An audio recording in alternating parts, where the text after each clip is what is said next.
RecRoom is a perfect opportunity for kids to be able to create art. A game is, in a way, sometimes it feels like art that you can play and participate in. Hi, welcome to our new talk show, VRT. So we are in RecRoom today, which is typically a social game that is for a younger demographic, and it's used for mostly playing games, socializing, and hanging out. But TeacherBot, also known as Glenn, has completely transformed the use of the space into something else entirely.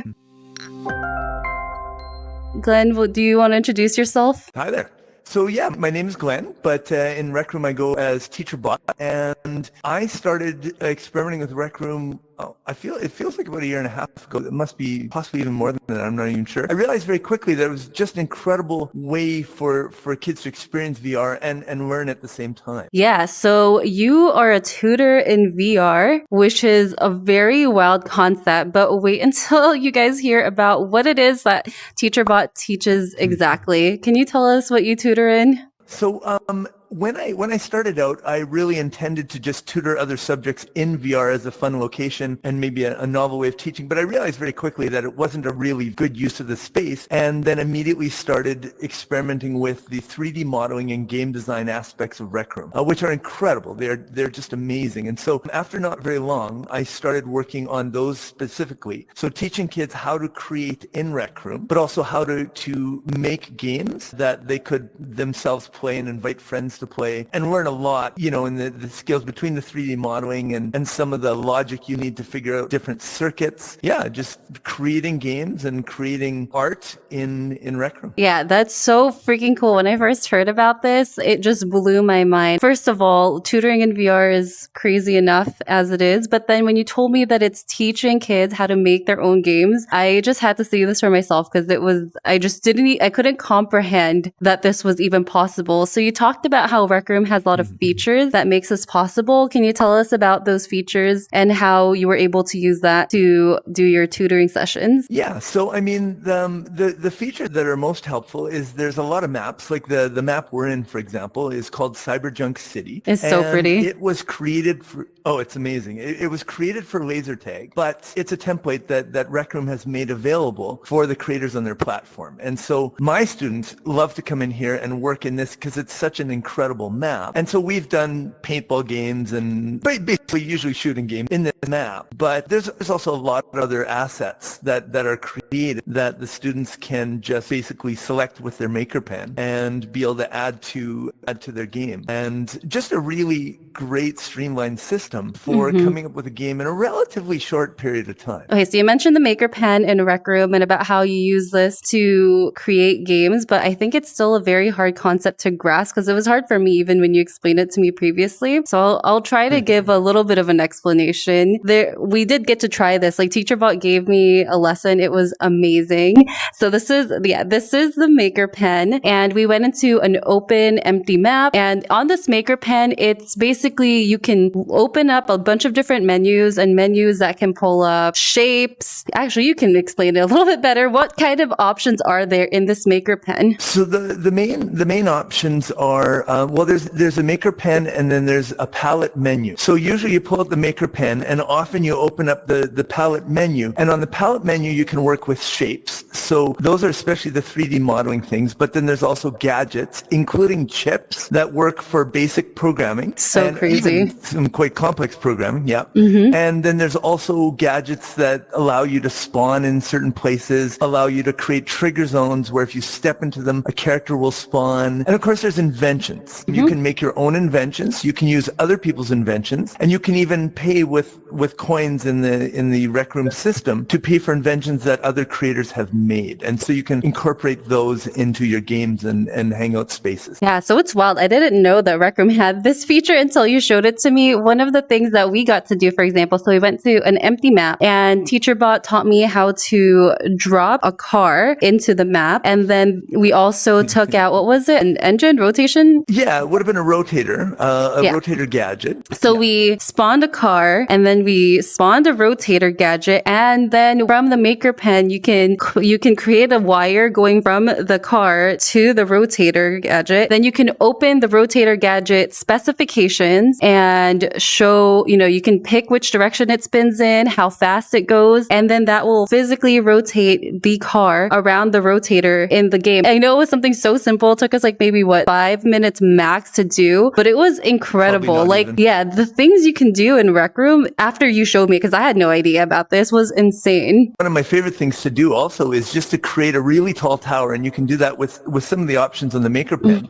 You can create a cube and then just stretch it out to a super tall tower. You can configure it to be climbable and immediately start climbing it, and you can climb, well, really as long, you could make it go more or less up to the stratosphere, and so you would just keep climbing this thing, and you let go and you fall through the air to where you first created this thing for, and it's just so many things like that are just amazing. Yeah, that's actually a great point. So this was one of the first things you showed me how to do during our session together. Can you explain to me, what is your typical session like with your students? Well, when I start teaching them, I usually have at least 90 minutes just doing a maker pen orientation, because between the maker pen and the palette menu, there's a lot of options, and they're unfamiliar to kids when they first start creating, because a lot of times kids are just consumers of games, and so they haven't really had experience with that, and just showing them, rotating an object. There's different planes that it can rotate on, so you really need to spend a bit of time going through all the features of the maker pen and the palette menu. And then after that, then I usually spend some time with them planning, whether we're going to create a hangout space, whether we're going to create a game, what kind of game we're going to create.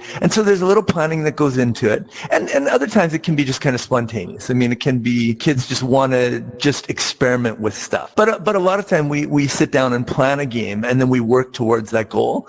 But often we come up with something really great halfway through, and it completely changes tacks. And that's often what makes great games is, when you make great discoveries. Yeah, that's so cool. I wish I had this when I was younger. I had I got math lessons, but I never got to learn how to make a game. I want to explain this maker pen. So for anyone that's used any software programs on a computer, so my background's engineering, so I use SolidWorks a lot, for example, or people that are game developers. I'm sure you've used like Blender, or artists have used like Procreate, any of these like softwares. Just imagine the maker pen is a software, but it's a gun in like a laser pen, I guess, in your hand. And then you can open up the menu, and it shows all the things that you can create and all the tools that you can create on the maker pen. Yeah. We're moving to the top, because this place is so beautiful that we need to show you a different location.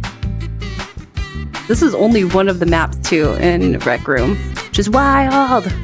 Okay, so we changed locations because this place is just so beautiful. Anyway, back to what we were talking about. So we were talking about your typical sessions. You said you set a goal with your students, whether it be they're creating a hangout space or if they're going to create a game. So can you tell us a little more about when you're creating a game? What are the kind of things that happens? Well, as I said, first of all, we plan out what kind of game it is. Very often it ends up being something like a paintball or a PvP, player versus player. And initially, I usually spend a lot of time trying to get them to think about it. Like, they often want to just run around and put guns all over the place, but I sort of try and have them come up with a plan so that, so that the game is, for example, getting more challenging as you go along, and there might be checkpoints where you have to make it to a certain spot, and a lot of times they'll want to bring out all the most challenging NPCs right at the beginning of the game, but I'm like, yeah, but you want to build up to that. So it's a certain amount. Wait, that's so smart. Yeah, it's just a certain amount of teaching them to, build up their game so it becomes more exciting as they go along and as they improve at the game. But also keeping a balance too. If it's a player versus player, you put all the powerful weapons on one side and the person on the other side is just going to get destroyed. So it's a matter of highlighting those, those aspects of the game. But also we spend a lot of time testing. So sometimes they've done something that I know isn't going to work, but I say, let's now test it. Let's find out. And then once they've tested and they see, oh, okay, I see what you mean now. It's really impossible to win this game when you're on that side. And they're like, okay, so yeah, we'll go in and balance this game out a bit more. And so there's a lot of, there's some planning. There's a lot of just creating stuff and then testing it and then refocusing. And a lot of times the game completely changes from what we originally had had envisioned to what we end up doing. It's really amazing. I mean, there is a lot of I'm not a game designer, so I wouldn't think about these things, but there is a lot of thought process and planning that goes into game design, as you just mentioned. So I think there's a lot of skills that these kids are learning. One being planning, probably outlining too, right? Thinking about where you're starting, how it's going to end. User experience is one other thing that they're learning, because they're having to think about how the person that's going to play the game is going to feel while playing it. Testing and debugging is another really important one. Setting a goal and working towards accomplishing that. So, I mean, I'm sure I'm missing some, but what other skills have you seen that students have learned? Well,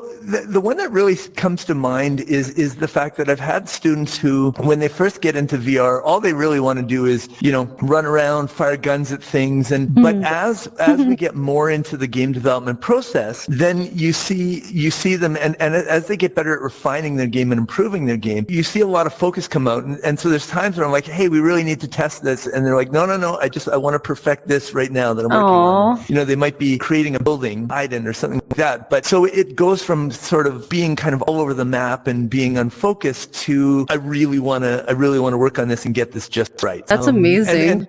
And there's actually been times where I was getting antsy and wanted to test the game and have fun, and my students are keeping me on track. So it's really interesting how, as they get more and more into the game development and see what they can do, how much better their skills are, and how hard they want to work on it and make an amazing game. I want to know what it's been like for someone that you've been working with for some time, how you've seen them change and grow through the time that they've spent with you. Right. Well, I think of one student that I'm currently working with. His name is Shenru, and he is actually one of the ones I thought of that got really focused. In fact, I would even say hyper-focused on creating just an amazing game. But I also saw a lot of other skills improve, just the number of times where we solved the problem by using logic chips, and so programming skills improving throughout the game making process. And then there's also creativity, like students who come in and they just want to copy games that they saw in RecRoom. But then soon after that, like, oh, we could create a giant mountain here and bogging down the mountain. And so just it's really amazing how it has helped students develop those skills.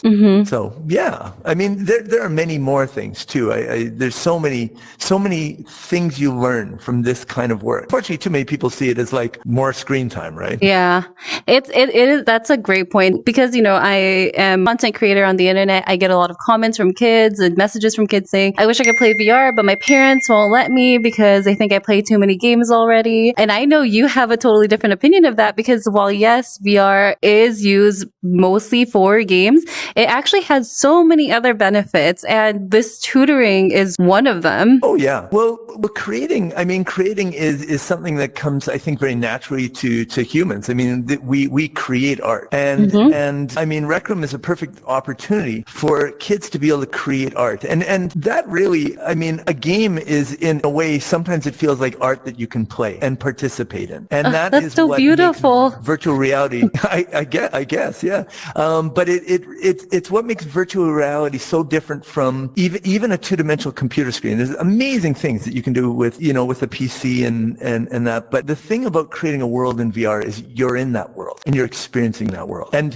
when you create a giant sort of skeleton dog that jumps up at you as soon as it comes to life, you're experiencing the terror and excitement of being in a situation in a way that feels more real than a flat screen. Yeah, that's such a great point. So I went to school for mechanical engineering, and there was this thing that I heard from this one woman who created a company, and it's called Goldie Blocks. They make toys for little girls. Yes, for little girls. It's games where you get to try out simple machines and make your own like inventions, I guess. But it's with Barbie dolls. And when they talked to her about why she made these toys, she said that when she was in engineering and she was trying to do the 3D CAD modeling on the computer, she had a really hard time with that because it was so hard for her to conceptualize what was happening on the computer screen screen and what it translates to in real life. And I think that touches really well on exactly what you said about, yes, you can tutor on the computer and you can teach game design on the computer, but it's just so much harder to grasp and understand and like internalize than doing it in virtual reality. Virtual reality as a medium really immerses people and makes it so much easier to comprehend because it's happening in the world around you. Yeah, and also you're working in a 3D medium, and so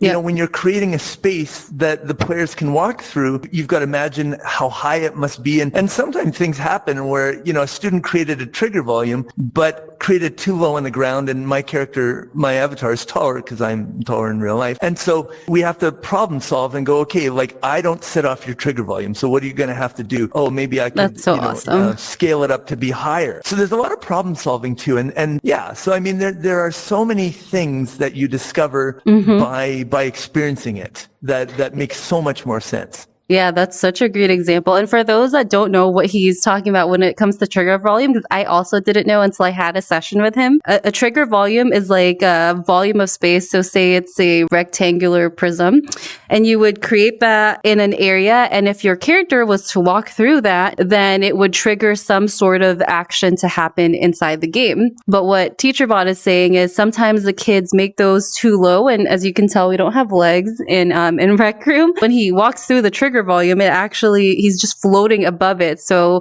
the next action that's supposed to happen in the game doesn't even happen. So that's a really cool example. This whole thing is, honestly, it's so amazing. But I want to know, like, first, how do parents react when you first tell them that you want to teach kids in VR to play games? I mean, I'm sure that's not an easy conversation that parents are jumping at. Well, it really depends on the family. There are some people that are just completely closed to the idea of anything else, anything that involves screens at all. And these usually are people that haven't really gone into in depth. They really just have a personal fear and dislike of technology. Usually those people are pretty hard to convince to try this out. But when I start to explain the kind of learning that can take place, there are a lot of studies out there that show that VR has a lot of benefits, and the way you learn in VR helps with memory retention. And there's a lot of actual data to back up why VR is a great way to learn. But when I actually explain to parents the details, the amount of work that goes into, you know, creating 3D art in your game, the problem solving, the testing, the improving,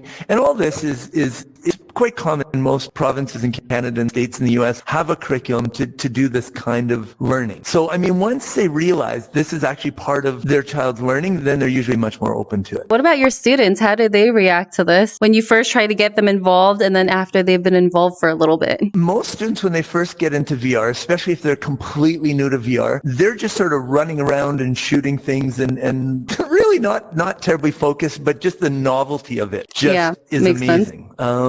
And yeah, so, you know, as they get more experience in it, yeah, they become really interested in what they can create, because most people like creating things, and this is a perfect way to do it. Yeah. That's a great point. Which group do you normally teach VR or VR tutoring? Well, the youngest students I work with in VR are actually as young as 6, but that's mostly just introducing VR to them, not really the game design. Most of the kids I'm working with in game design start at about 9 years of age, and they range as high as 17. Okay. And how long have you been teaching and tutoring for? I've been tutoring for 31 years. 31 years? I have, been teaching in schools and various other settings for 25 years, but tutoring in VR, of course, much less time than that. Tutoring in VR, a year and 3/4. That's kind of amazing. I think it's so cool that you've been teaching for so long and you thought to use VR to teach. All right. So are you taking any more clients? Sometimes I can, especially the advantage of teaching in virtual reality is I don't actually have to drive anywhere to meet them. So occasionally I can fit VR students into my schedule. I have a fairly busy schedule, but with VR I can just pop on a headset at the